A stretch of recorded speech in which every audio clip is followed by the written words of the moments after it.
कि चैत्र नवरात्रि कब से शुरू हो रही है, किस तारीख को है और रामनवमी कब मनाई जाएगी। साथ ही इस वीडियो में हम जानेंगे कि नवरात्रि का पूजन कैसे करना चाहिए, किन महिलाओं को व्रत रखना चाहिए और किन्हें नहीं रखना चाहिए, व्रत और पूजा के नियम क्या हैं। यह वीडियो आपके लिए बहुत उपयोगी होगा, इसीलिए इसे अंत तक जरूर देखें। जय माता दी। चैत्र नवरात्रि फाल्गुन मास के समाप्त होते ही शुरू हो जाती है। होलिका दहन के बाद चैत्र मास का आरंभ होता है और इसी के साथ हिंदू नववर्ष भी शुरू होता है। हिंदू पंचांग के अनुसार चैत्र नवरात्रि बहुत महत्वपूर्ण होती है, क्योंकि इसी समय देवी दुर्गा के 9 रूपों की पूजा की जाती है। घट स्थापना, कल स्थापना किस दिन और किस शुभ मुहूर्त में करनी चाहिए, अखंड ज्योत जलाने का सही तरीका क्या है, पूजा विधि और मंत्र कौन कौन से हैं, इन सभी महत्वपूर्ण विषयों पर इस वीडियो में जानकारी दी जाएगी। नवरात्रि में माता रानी की आराधना करने से सभी दुख और संकट समाप्त हो जाते हैं। कुछ लोग पूरे 9 दिन व्रत रखते हैं, जबकि कुछ पहले और आखिरी दिन उपवास रखते हैं। हर किसी की अपनी मान्यताएं होती हैं और हर उपासना का अपना महत्व होता है। बहुत से लोग जानते होंगे कि एक साल में 4 नवरात्रि होती हैं, 2 गुप्त नवरात्रि और 2 सार्वजनिक रूप से मनाई जाने वाली नवरात्रि चैत्र और शारदीय नवरात्रि को विशेष रूप से मनाया जाता है, जबकि गुप्त नवरात्रि साधकों के लिए अधिक महत्वपूर्ण होती है। अगर आपको यह वीडियो पसंद आए और उपयोगी लगे तो लाइक जरूर करें। आपका एक लाइक हमारे लिए बहुत महत्वपूर्ण है। हम आपको जो भी जानकारी दे हैं वह शास्त्रों और पंचांग पर आधारित होती है। दोस्तों, आप जानते हैं कि नवरात्रि साल में 4 बार आती है। इनमें से 2 गुप्त नवरात्रि होती हैं और 2 प्रमुख नवरात्रि जिन्हें बड़े हर्षोल्लास से मनाया जाता है। चैत्र नवरात्रि नया संवत हिंदू नववर्ष शुरू होने के साथ आती है और बहुत शुभ मानी जाती है। अश्विन नवरात्रि, जिसे शारदीय नवरात्रि भी कहा जाता है, दशहरे से पहले आती है और इसे बहुत धूमधाम से मनाया जाता है। माघ नवरात्रि और आषाढ़ नवरात्रि गुप्त नवरात्रि होती हैं, जिनका विशेष महत्व साधकों के लिए होता है। चैत्र नवरात्रि का विशेष महत्व है क्योंकि यह नए संवत के आरंभ के साथ आती है और इस दिन ग्रहों की स्थिति से पूरे वर्ष की संभावनाओं का आकलन किया जाता है। ज्योतिष शास्त्र के अनुसार इसी समय यह निर्धारित होता है कि इस वर्ष का राजा और मंत्री कौन होगा, ग्रहों की स्थिति कैसी रहेगी और आने वाला समय लाभकारी होगा या नहीं।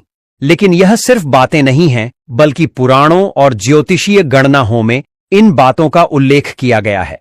नवरात्रि के पहले दिन कलश स्थापना, अखंड ज्योत जलाना और खेतड़ी बोना, जवारे उगाना बहुत महत्वपूर्ण होता है। कलश स्थापना के लिए मिट्टी का पात्र या तांबे पीतल का घड़ा लें।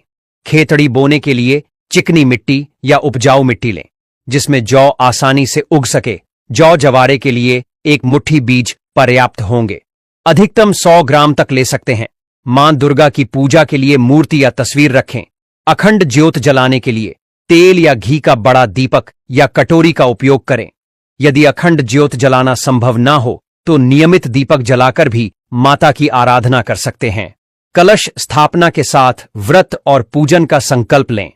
इसके बाद मां दुर्गा की आराधना करें और पूरे नवरात्रि मां के 9 रूपों की पूजा विधि का पालन करें। अखंड ज्योत जलाने के लिए यदि आप 9 दिनों तक दीप जलाना चाहते हैं तो इसके लिए कम से कम 1 किलो घी या तेल की आवश्यकता होगी। इसे पहले से लेकर रख लें। कलश स्थापना के लिए एक मिट्टी का या धातु का कलश लें। यदि आपके पास पहले से कोई तांबे या पीतल का कलश उपलब्ध है तो उसे भी उपयोग में ला सकते हैं।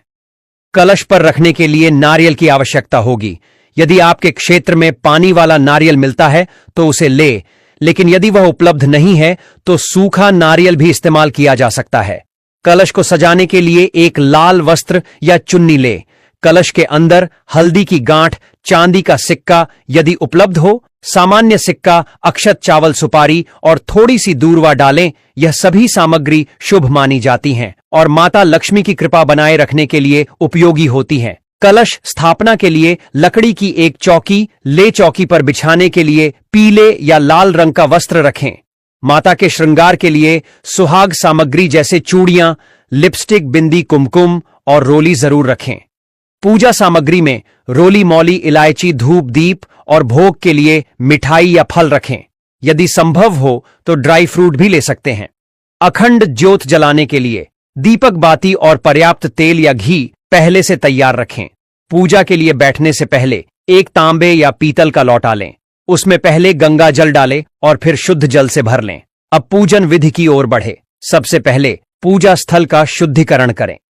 पूर्व दिशा की ओर मुख करके बैठे और पूजा स्थल पर हल्का जल छिड़क ताकि स्थान शुद्ध हो जाए। जो भी सामग्री आपने पूजा के लिए इकट्ठा की है उसका भी शुद्धिकरण करें ताकि पूजा पूरी श्रद्धा और पवित्रता के साथ संपन्न हो सके। जहां पूजा करनी है वहां जल और पुष्प छिड़क कर शुद्धिकरण करना है और एम का उच्चारण करना है। इस प्रकार आप पूजा स्थल को पवित्र कर लेंगे। जब स्थान और सामग्री शुद्ध हो जाए तो माता की चौकी लगाइए। चौकी पर सफेद या पीला वस्त्र बिछाए। यदि चौकी उपलब्ध नहीं है तो जिस स्थान पर पूजा करने वाले हैं वहां उचित व्यवस्था करें। अब सबसे पहले माता की तस्वीर या मूर्ति को वहां स्थापित करें। माता को विराजमान करने के लिए अक्षत लेकर उनका आसन बनाएं और फिर तस्वीर या प्रतिमा को वहां रख दें। इसके बाद जो जवारे जौ बोने वाले हैं उन्हें 1 या 2 घंटे पहले पानी में भिगोकर निकाल लें। मिट्टी के पात्र को अच्छे से धोकर शुद्ध करें, उसमें रेत डालें और फिर जौ डालें। जौ डालने के बाद उस पर हल्की सी मिट्टी की परत डालें। माता की दाहिनी ओर इस पात्र को रखें। इसके ऊपर यदि चाहे तो कलश रख सकते हैं या फिर अलग से भी कलश स्थापना कर सकते हैं। यदि अलग से कलश स्थापित कर रहे हैं तो पहले उसके नीचे चावल या गेहूं रखें और फिर उस पर कलश स्थापित करें। कलश में गंगा जल डालें और उसमें हल्दी की गांठ, साबुत हल्दी, रुपये का सिक्का या चांदी का सिक्का, कमल गट्टे यदि उपलब्ध हो, सुपारी और दूर्वा डालें।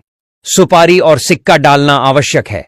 बाकी सामग्री ना होने पर भी कोई समस्या नहीं है। अब कलश को ढक दें और उस पर थोड़ा सा अक्षत डालें। फिर उसके ऊपर नारियल स्थापित करें। नारियल के ऊपर चुनरी लपेट या फिर यदि चुनरी उपलब्ध ना हो तो कलावा या सफेद धागा लपेट सकते हैं।